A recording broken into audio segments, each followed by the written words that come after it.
our colleagues on the other side of the aisle would do well to stop patting themselves on the back for and take credit for voters putting them in the majority rather than the cartographers and map drawers who did a really good job of partisan gerrymandering, Mr. McClintock, to ensure that the scales are tipped in favor in virtually every state, particularly the states where Republicans hold a majority, and voters are not able to choose their legislators, but rather legislators choose their voters. And that's reflected in the brimming sea of diversity that we see in this committee on the other side of the aisle as opposed to our side of the aisle.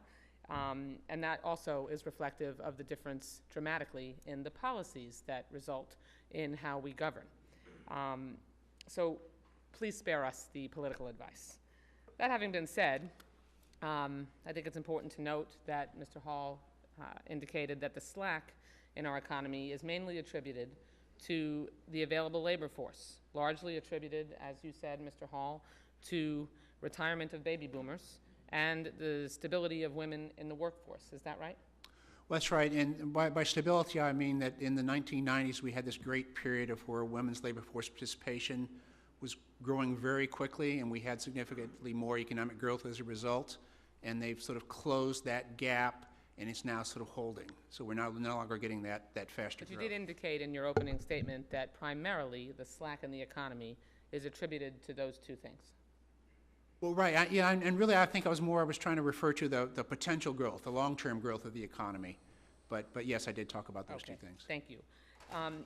Our former CUBO director, Douglas Elmendorf, in a recent talk noted that under the current caps on annual appropriations, federal investment in infrastructure, R&D, education, and training will soon be smaller relative to GDP than at any time in the last 50 years. That he said that is not forward-looking, growth-oriented budget policy. Just to maintain the traditional level of investment as a percentage of the economy requires a substantial increase in the caps on appropriations. The caps on appropriations, wouldn't you agree, are a large part of what limits our ability to see growth in the economy? Well, it's certainly been the limit on the discretionary spending growth. That's been part of why it looks to be declining over the next 10 years. With the Budget Control Act of 2011 and sequestration, we've continued to see dramatic cuts in non-defense discretionary spending, dramatic cuts. In 2010, non-defense discretionary spending was 4.5% of GDP. 2016, it was 3%.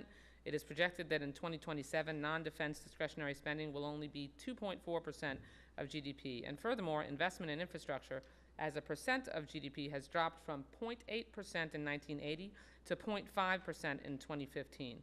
Investment in research has dropped from 1% in 1965 to 0.4% of GDP in 2013. And finally, investment for education and training programs has dropped from 1% of GDP in 1975 to 0.5% in 2013.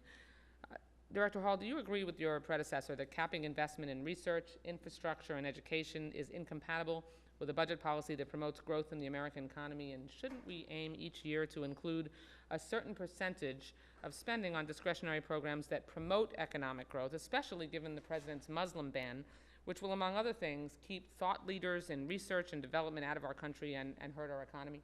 I wouldn't make a recommendation, but I will say that increasing federal investment is one of the tools you have for increasing potential GDP growth, because it does increase productivity of labor going forward. And wouldn't you say that generally taking a balanced approach, which is what Democrats have promoted over the last 8 years, to responsible spending cuts and generating revenue is the most responsible way to address deficits over a period of time?